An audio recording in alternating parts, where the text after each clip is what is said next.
what I see now is very much a mentality of the great compromise. And Sherm talks a lot about that, right? That we really need to find that middle ground that we've been talking about in order for us to feel that this is a relationship of giving and taking, that it's in balance, is not out of balance. So I think that a lot of companies are very smart to think through the lens of retention because there's a tight labor market. And if you truly want to do retention right, you have to invest in your culture and being able to give, do away with that mindset of only transactions. Good morning, HR. I'm Mike Coffey, president of Imperative, bulletproof background checks with fast and friendly service. And this is the podcast where I talk to business leaders about bringing people together to create value for shareholders, customers, and the community. Please follow, rate, and review Good Morning HR wherever you get your podcast. You can also find us on Facebook, Instagram, YouTube, or at goodmorninghr.com. HR is not your friend, goes the popular meme on social media, especially LinkedIn and Reddit, basically asserting that HR exists to protect the company, especially when the company is in the wrong. Basically, they're saying HR's job is to screw the employees. But on the other side of that argument are many HR practitioners and socially conscious business influencers who assert that HR's role is not only to advocate for employees to management, but to police employers and act as a union steward. Well, dear listeners, we're here today to solve this age-old argument. And to do so, I'm joined by Gabriela Norton. Gabriela is the CEO of People Performance Resources, a full-service human capital consulting firm that she founded in 2010. Gabriela has over 30 years' experience in HR leadership and consulting roles and is a trusted advisor to organizations across the globe. Welcome to Good Morning HR, Gabriela. Thank you so much for having me, Mike. It's a pleasure to be with you and your listeners. So which is it? Solve the question. Is HR here for the company or for the employers? I want to, before I solve the mystery, to just have a chat about it. And perhaps towards the end of the podcast, we'll get to the conclusion based on my experience, if that's okay with you. I think that's perfect because we have 30 minutes to fill here. And if you just solved it, we'd have a very short podcast. Right. So. That's right. Let's keep your audience in a little bit of suspense. When I started my career in HR, I was very much of the mentality that I was there to protect the company, right? And that there were specific rules and regulations that we were to follow.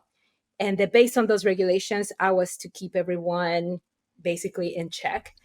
And, as I began building my understanding of what HR was all about, I wanted to believe that there was more to that role. In fact, I started HR because of this passion that I felt that particular profession had the opportunity to really make a difference in the livelihood of those who were involved in that relationship, both from an employer and employee standpoint.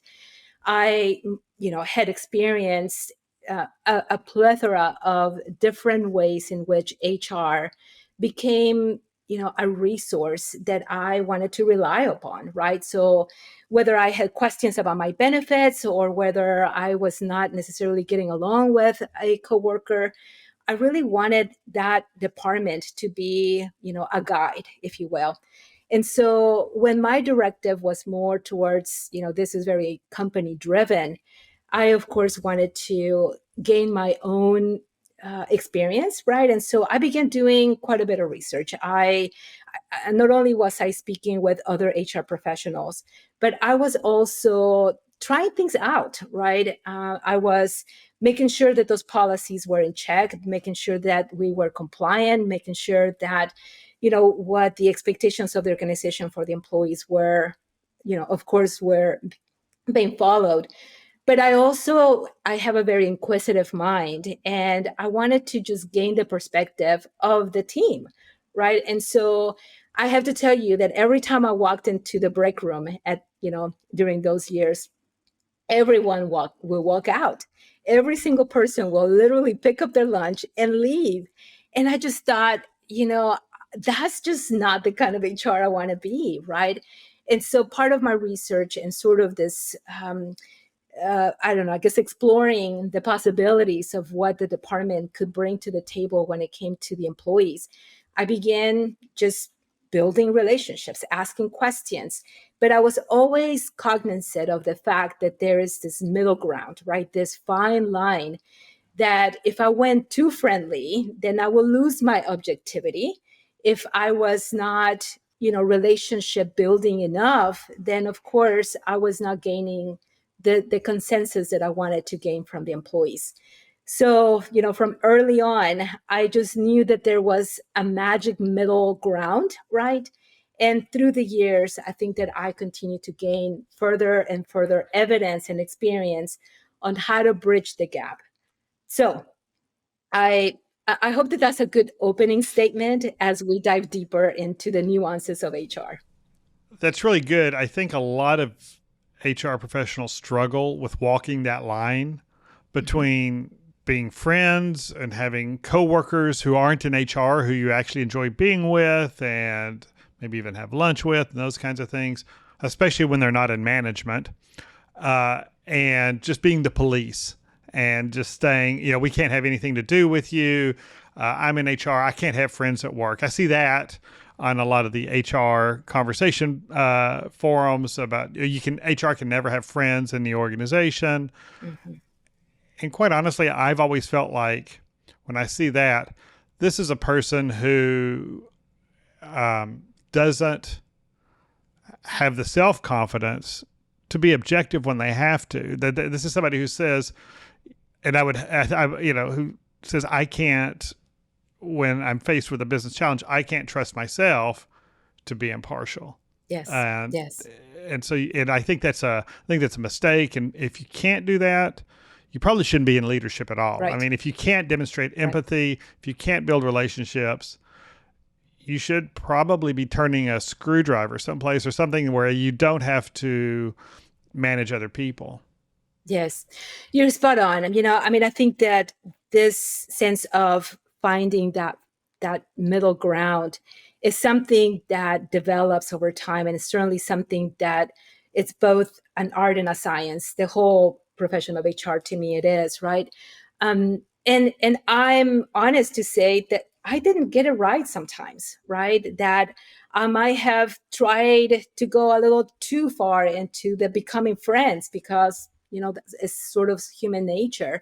But then I quickly realized how detrimental that would be for the company, right? And then I went too far the other side to just really have a lens of the moment that I see that 3 strikes, you're out, right? And that was becoming more of that police.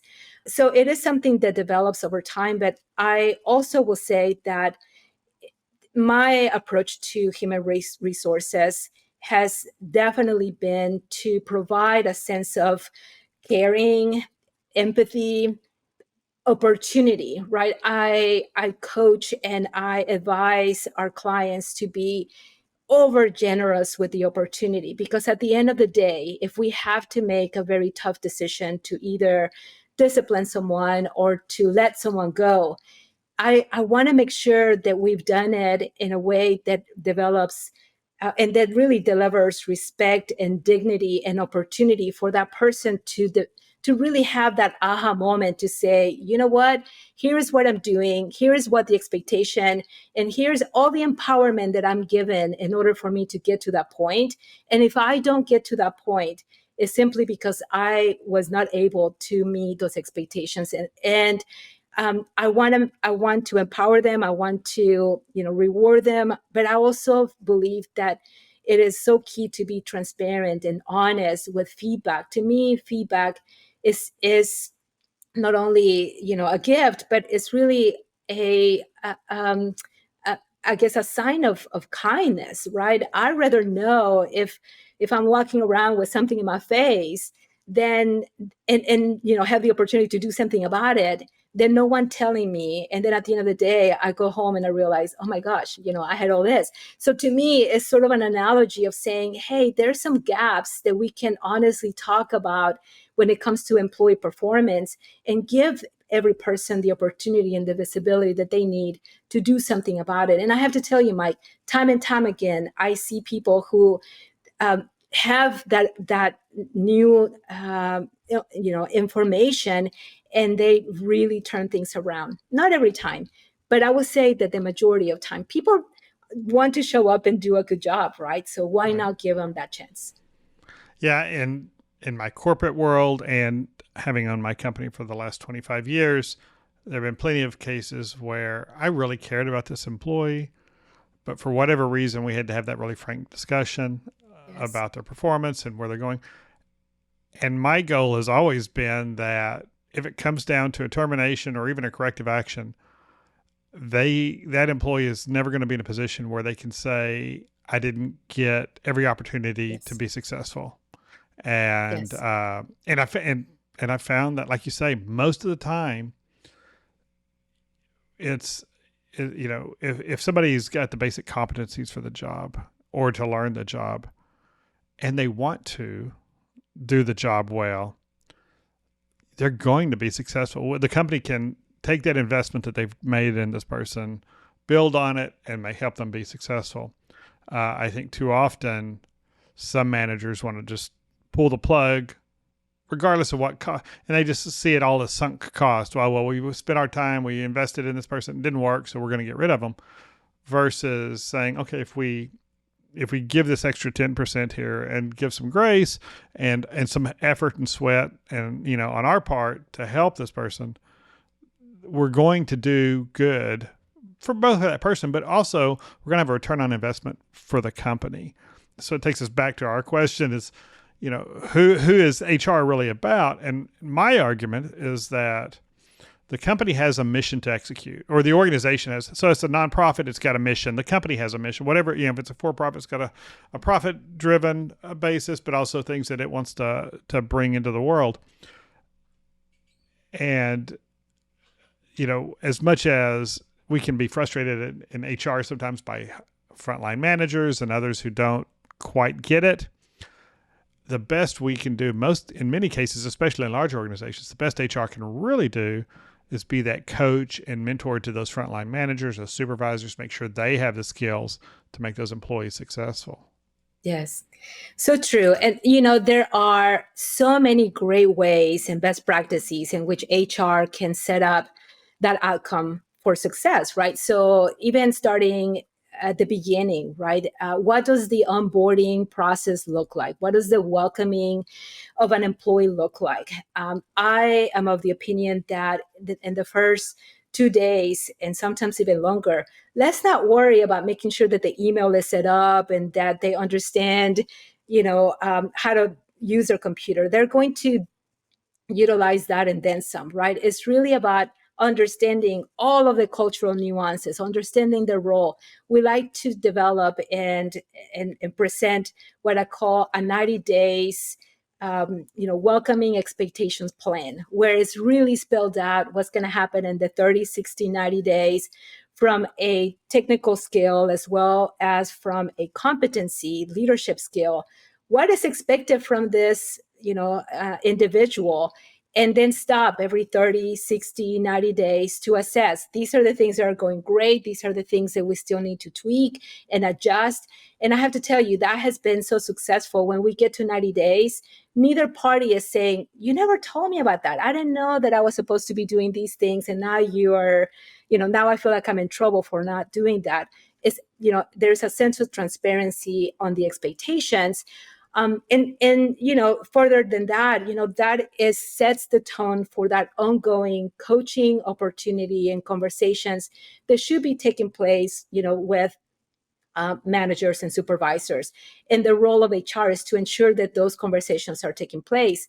And so this is one of the ways in which I believe that the HR department and the HR team can begin developing those middle ground expectations, where we're empowering and we're making sure that the supervisors are doing their jobs, And to your very good point, it is really going after the mission and the purpose. And so collectively, we're moving towards a common ground. And it's not necessarily that we have to think the same way. So it's not about everybody agreeing, right? But it's really about how do we drive towards that purpose in the way that it feels individually empowering, right? And that collectively we're really moving the needle forward. Yeah, I hear, especially college students here, and I just a couple of weeks ago guest lectured at the University of North Texas. I do it over here at TCU, which is right next door to us, and I'll talk to these young students who are coming into the emerging workforce, and I'll say, so why are you majoring in HR, or why are you studying HR? And they'll say, because I love people. And I'm like, oh, if you love people, you might not want to get in HR, because HR, there are days where HR teaches you how to hate people. They just, Yes. And Yes. I think what I want to hear from one of these students is, because I love business and I really understand how integral people are and people's individual contributions are to being successful in business. You're spot on. I mean, there are so many elements of what you just said that are, speaking to me. One is, I can honestly say that there's been situations where they have caused me to lose my faith in humanity, right? And I had to really dig deep to then look at the bigger picture to say, hey, this is an isolated situation, and that should not define how I feel about people in general. There's also this very unfortunate saying that goes something like, no good deed goes unpunished. And that is so common in HR, right? But, ultimately, I do believe that the reason, one of the purposes for HR is certainly to continue to elevate this thought of being a well-rounded, business-minded individual. I love when sort of the young professionals in HR really demonstrate a sense of entrepreneurship, and that they're so curious about how the overall business works, right? I love it when they are curious about having a good conversation with the CFO to understand what is the financial impact if we were to miss out on hiring the talent that we need to, or if we will lose individuals who are key players, right? All of that comes down to money, right? The ROI, whether you are a nonprofit organization or a for-profit organization, that is the same. I often say that the people really is the essence of what makes an organization successful. And so thinking through the financial aspect, I really think that we need to be well versed on what does it take to make payroll and all the different intricacies of what an organization will offer those employees. I also think that from an operational standpoint, HR professionals really need to be savvy about the impact that they're having on the operation, right? Because there is no operation if the culture is falling apart. So the ability for an HR professional to have a lens of the business as a whole, I truly believe that is integral to the success of the profession. And let's take a quick break. Good Morning HR is brought to you by Imperative, bulletproof background checks with fast and friendly service. If you're an HRCI or SHRM certified professional, this episode of Good Morning HR has been pre-approved for 1/2 hour of recertification credit. To obtain the recertification information, visit goodmorninghr.com and click on Research Credits. Then select episode 146 and enter the keyword FRIEND. That's FRIEND. And if you're looking for even more recertification credit, check out the webinars page at imperativeinfo.com. Now back to my conversation with Gabriela Norton. I've seen cases where on Glassdoor, employees or former employees will say, this company is all about the bottom line. And as though that's a criticism. And for me, if that company is really all about the bottom line, they're going to be investing in their talent. They're going to have good processes that help them recruit and select the right people, bring them in the organization in a healthy way, develop them, retain them, but also when they realize they make the bad hire, the person who doesn't belong there for whatever reason, they free that person up to go find another Yes. role someplace else Yes. and get them out of the organization because they're not the right fit. If that's what being if that's what being focused on the bottom line is, then yes, let's do that. Now there are employers who I think are very short-sighted and are only looking at their payroll numbers right now. That's the one metric. And how can we squeeze more, more productivity out of smaller dollars? And I think short term, that might work. You see a lot of private equity firms who buy firms come in and do those kinds of things, and you can move that needle pretty quickly. But long term, you're not going to retain your best talent. You're not going to attract the people that you need in order to really execute the mission. It's not sustainable. You're spot on. Unfortunately, those companies that you're describing, the latter description, I also see that they do not respect nor do they consider the partnership with their HR professionals to be that of value, right? We've had the tough choice to be with clients whose leadership was so narrow-minded on the bottom dollar, and the ROI, and not necessarily putting the value on the employees. And we've had to part ways simply because it just was not conducive to the work that we bring to the mix. And that is the first description that you provided, right?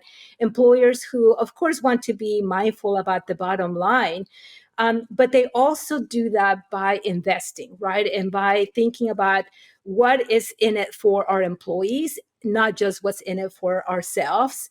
And that makes a tremendous difference, right? And the employees know. I mean, I think that the culture speaks louder. The actions of the organization will always speak louder than even the words that may come out of leadership. And it is a sweet deal when we are with organizations that are truly demonstrating that capacity of valuing the employees, because then it makes the partnership with HR flourish in many ways. I've got a relationship with a CEO here in North Texas who's pretty prominent organization, and they're pretty successful. But it's clear that his view of HR's role is that it's transactional. HR wears this administrative hat. We need them to stay in their lane, which means make sure payroll's out and that we have the appropriate policies and procedures. Maybe we do some training around compliance, but that's HR's role. I don't want HR as a strategic advisor. I don't want HR talking to us about culture and all that warm and fuzzy stuff. I think that's increasingly rare. I think more and more executives would like an HR function that is more strategic. But I still see that sometimes where employers or company leaders are saying, that's not what we need. We got that part covered just because we are such emotionally intelligent leaders ourselves. We don't need HR to do that for us. But on the flip side, I see a lot of HR people who want to be strategic, but don't have a clue about how to do it. They know the transactional side. They know compliance. They like to wear the police. They like to have that badge. They want to be the police for the organization, and that's not strategic. And so I think it falls on both places. And maybe it's just a matter of the right HR person finding the right organization that wants what they're offering. Sure. Yes. I mean, I think that there is a number of different organizations whose mindset is that of, transactional, very, really just the bottom line is make sure that we are not going to be sued and that we're paying, who we need to pay. I also think that, that feeds into the mindset of HR professionals just wanting to check boxes and making sure that they are appeasing, sort of the directive. I'm of the mindset that we should push back. That by showing the value that an HR professional can bring when it comes to sort of that, soft and touchy piece of the puzzle. We've seen it through the pandemic, right? All of a sudden there was this great resignation movement that so many people were exiting. And many times, when we saw and when we were, surveying some of those folks that were making moves, they often said, well, now I have the opportunity to have so many opportunities, so many choices from an employer standpoint. People are knocking on my door because, the labor market became so tight.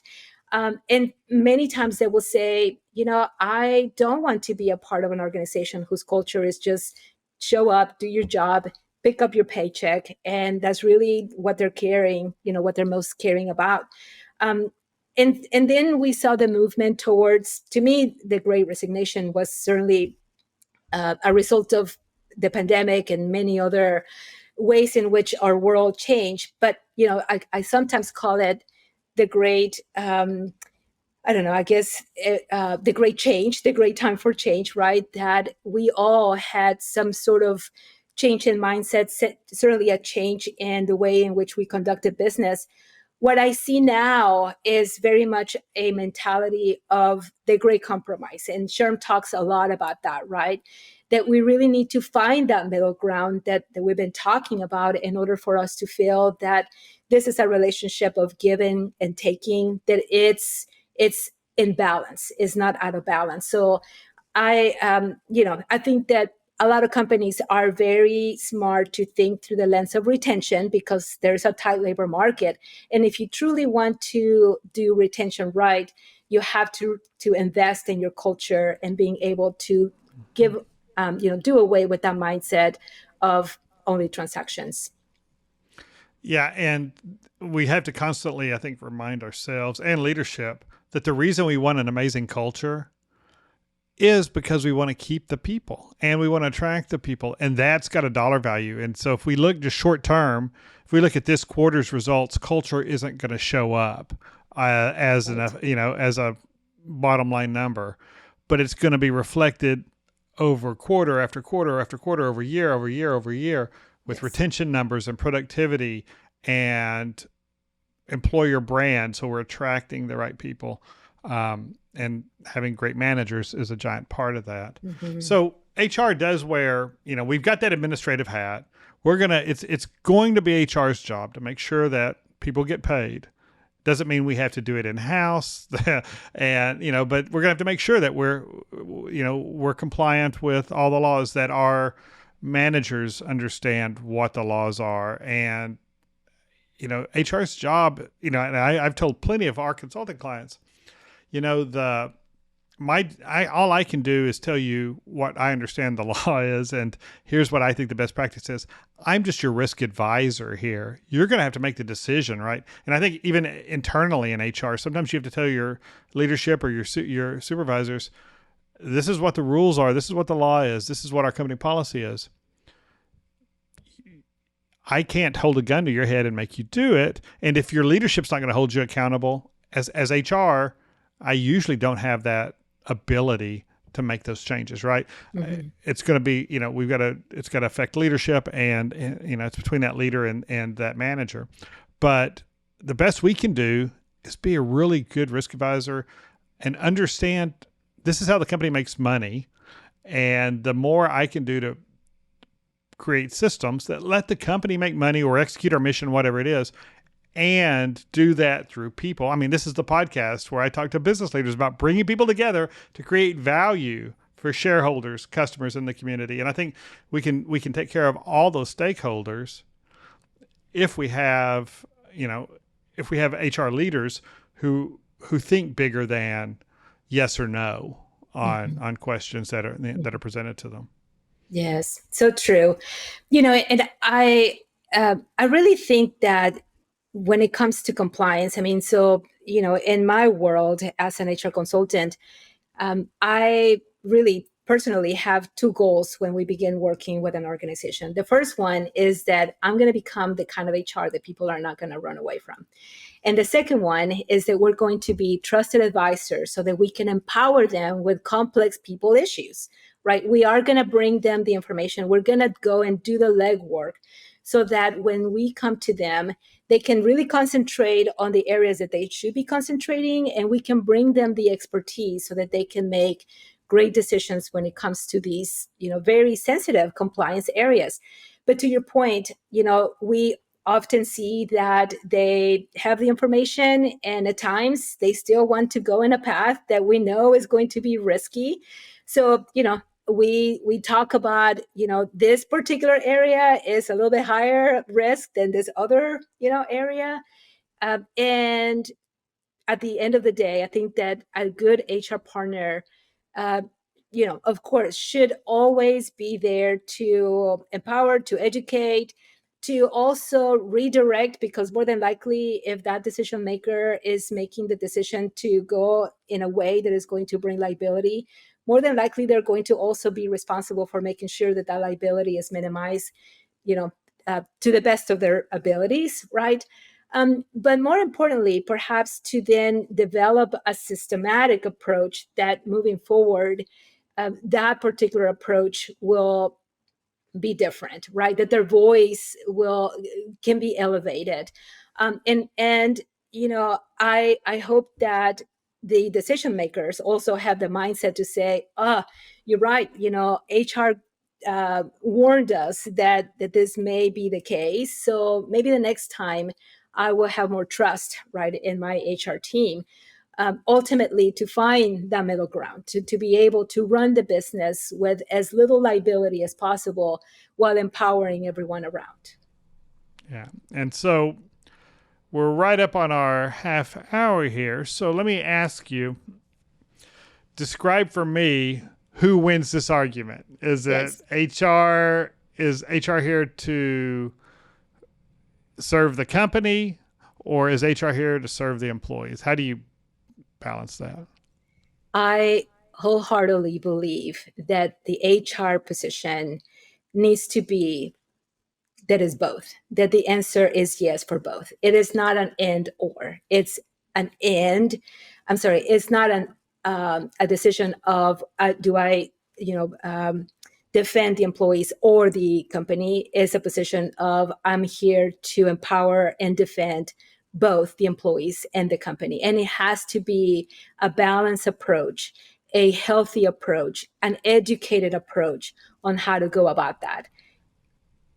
So. Yeah, and that's because they're both well served by that approach, right? The employees are well served by having a job at a company or a nonprofit that's executing on its mission, and the company or the organization is well served by having employees who are committed to the organization and trust, have a high level of trust and engagement in their employment. That's right.